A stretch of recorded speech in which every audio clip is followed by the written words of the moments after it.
하나님께서 우리와 함께 하십니다.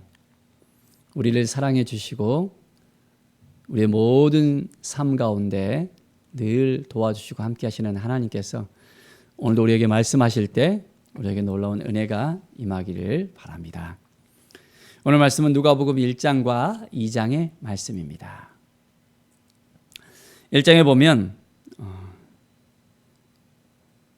우리 중에 이루어진 이 사실에 대하여 처음부터 목격자와 말씀의 일꾼된 자들이 전하여 준 그대로 내력을 저속하려고 붓을 든 사람이 많은지라라고 이야기했습니다.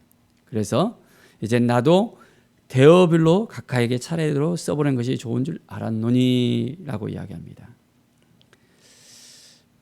하나님의 말씀을 이제는 온전하게 증거하며 나아갑니다. 누가가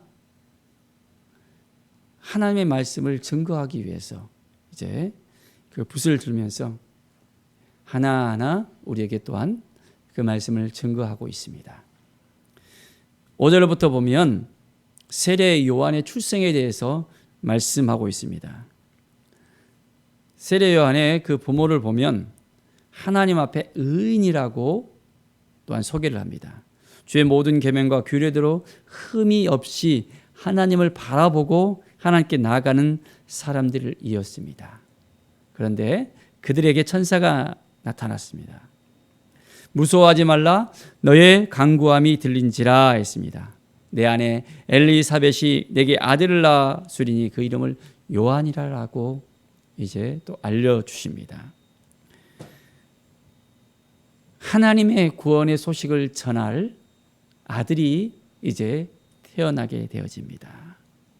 이 아이는 주 앞에서 큰 자가 되어주고 포도주나 독한 술을 마시지 아니하고 모태로부터 성령이 충만함을 받아서 태어난 아이가 되어집니다. 자, 이 아이를 통해서 주의 구원의 소식을 증거하기도 합니다.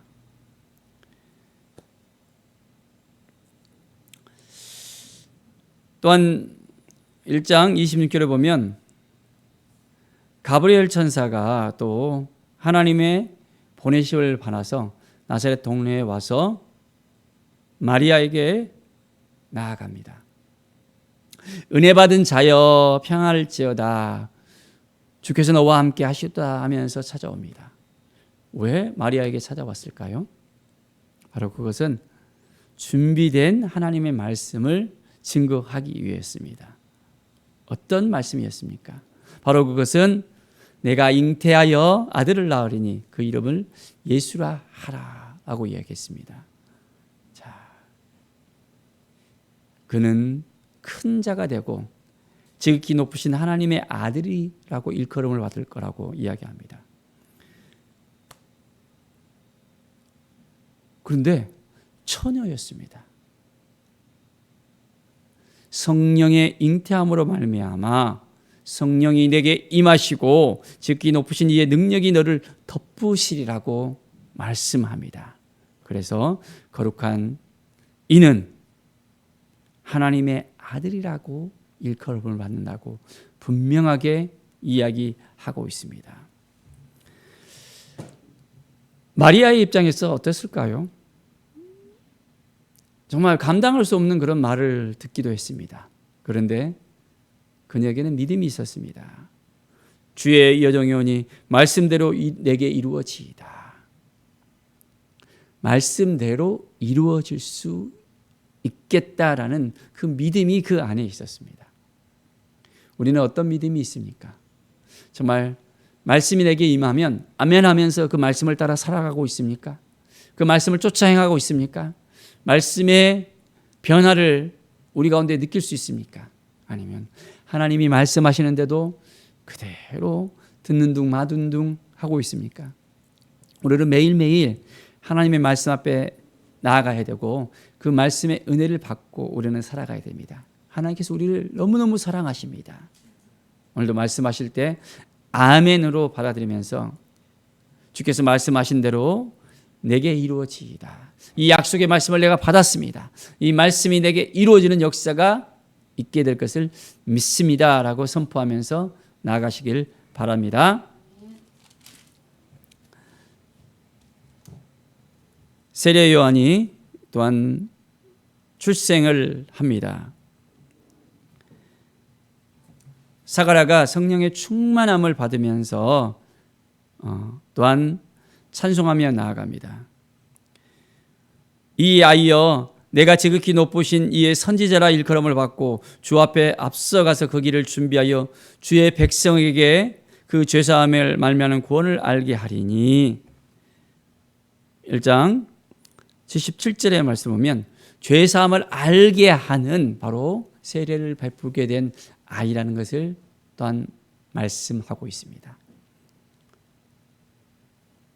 주의 길을 준비하는 하나님의 사람으로서 하나님께서 준비시켜 주십니다. 우리의 삶 가운데 늘 하나님께서는 우리를 준비시켜 주시고 우리의 갈 길을 알려주시고 세세하게 우리의 삶에 있어서 하나님께서 인도하심을 우리는 분명히 알아야 됩니다. 말씀이 우리에게 임하였을 때 그 말씀을 온전히 붙잡고 나갈 수 있어야 되는 것입니다. 그러면 그 말씀은 분명하게 우리 가운데 이루어지게 됩니다.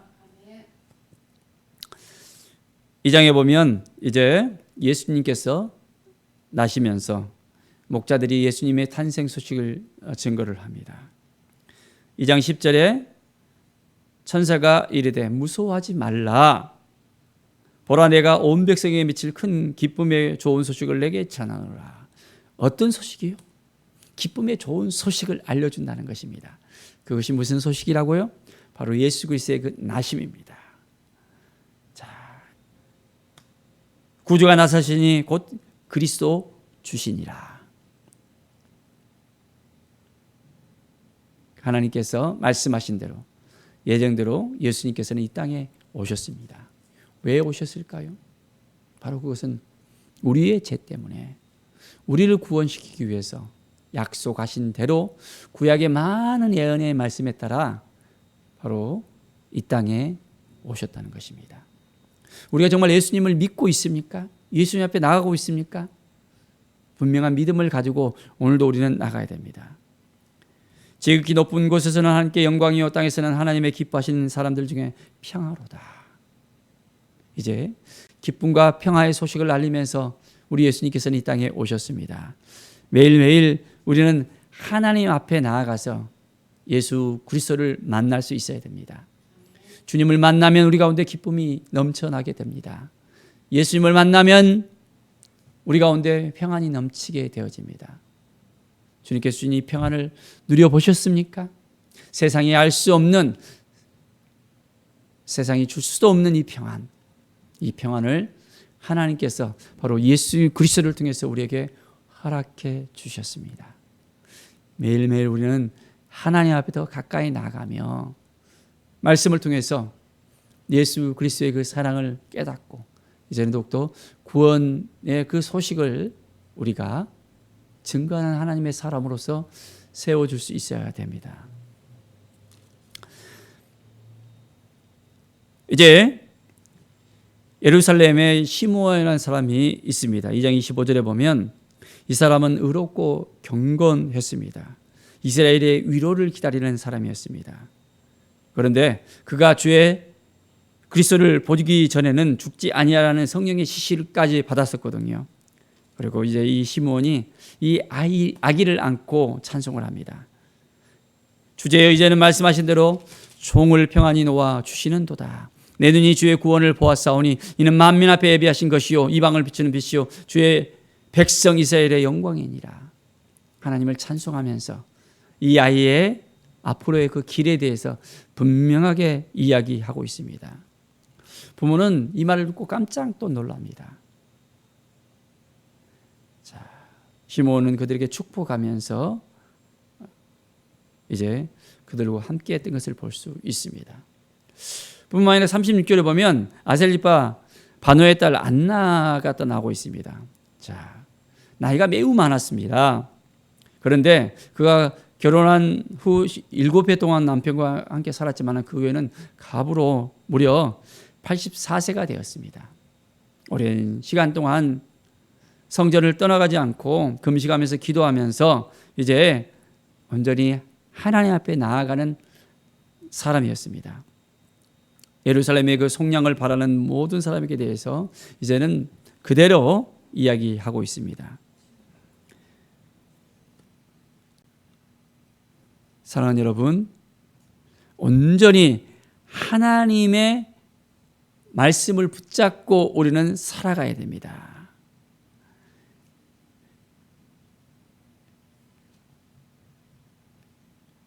믿음으로 살아가야 되고 말씀으로 살아야 되고 하나님께 나아가야 됩니다. 바로 하나님이 약속하신 그 분 그리스도 예수. 이제 40절에 보면 아기가 자라며 강화해지고 지혜가 충만하며 하나님의 은혜가 그의 위에 있더라라고 이야기합니다. 하나님의 은혜가 이제는 이 아기 가운데 임합니다. 아버지의 그 사랑이 하나님의 아들에게 임합니다.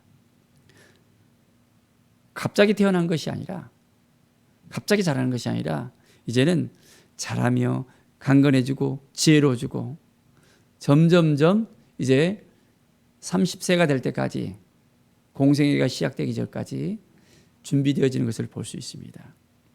그런데 그 12해가 됐을 때 절기에 결례대로 이렇게 유월절을 맞이하여 예루살렘에 갔던 부분이 나오고 있습니다. 그런데 성전 가운데서 예수 그리스도께서 행하셨던 그 부분이 나옵니다. 듣는 자가 다 그 지혜와 대답에 놀랍게 여겼다 했습니다. 어린아이였는데 그의 입술에서 나오는 그 말은 지혜로운 말이었습니다. 그리고 예수 그리스도는 그 정체성을 갖다 알고 있었습니다. 49절에 보면 어찌하여 나를 찾으셨나이까? 내가 내 아버지 집에 있어야 될 줄을 알지 못하셨나이까? 하나님 아버지에 대해서 분명하게 또한 그 정체성을 알고 있었습니다. 예수님은 이렇게 30세가 될 때까지 그 가정 가운데서 자라면서 준비가 되어집니다. 52절을 보면 예수는 지혜와 키가 자라가며 하나님과 사람에게 더욱 사랑스러워 가시더라. 하나님과 사람 앞에서 이제는 사랑스럽게 모든 사람에게 이제는 인정받고 준비되어져 가는 예수 그리스도를 우리는 볼 수 있습니다. 사랑하는 여러분, 우리도 준비되어져 가야 됩니다. 우리를 부르셨잖아요. 우리와 함께 하시잖아요. 우리를 인도하시잖아요. 우리는 주님의 부르심에 합당한 삶을 살아야 됩니다. 말씀에 합당한 삶을 살아야 됩니다. 오늘도 어떻게 살아가야 될지 우리에게 주신 그 말씀을 붙잡고, 주님 그렇습니다, 내가 어떻게 살아가야 될지를 깨닫게 해주시고 인도해 주시고 함께 해주십시오. 말씀 앞에 설 때 부족하지만 연약하지만은 하나님의 뜻이 우리 가운데 이루어지게 우리가 온전한 삶을 살겠습니다 고백하면서, 오늘도 말씀을 붙잡고 이 말씀을 묵상하면서 말씀 안에 주셨던 이 모든 것들, 주의 구원의 그 소식을 우리가 들었다면 이제는 우리도 증거하는 사람으로서 살 수 있어야 됩니다. 할 수 있겠습니까? 말씀 앞에 서서 이제는 하나님의 그 사랑을 받은 우리들, 이제는 그 사랑을 증거하며 주의 구원의 소식을 증거할 때 많은 영혼들이 변화되어지고 치유되어지고 회복되어지고 주님 앞에 돌아오는 놀라운 역사가 우리 한 사람 한 사람을 통해서 또한 이루어질 것을 간절히 축원드립니다. 기도하겠습니다. 하나님 아버지 감사합니다. 늘 믿음 안에 살아가게 도와주시고 말씀 안에 살아갈 수 있도록 인도하여 주시옵소서. 너무나도 부족하고 연약합니다. 주님이 도와주시지 않으면, 주님이 함께해 주시지 않으면, 주님이 인도해 주시지 않으면 우리가 아무것도 할 수 없음을 주 앞에 고백합니다. 성령 하나님께서 도와주셔서, 하나님께서 인도해 주셔서 온전한 마음으로 나갈 수 있도록 이끌어 주시옵소서. 우리에게 성령의 충만함을 가질 수 있도록 이끌어 주시고 말씀 앞에 설 때 더욱더 우리의 믿음이 더욱더 더 자라가며 하나님께 영광 돌리는 귀한 삶을 살아갈 수 있도록 인도하여 주시옵소서. 감사드리며 예수 그리스도의 이름으로 기도드립니다. 아멘.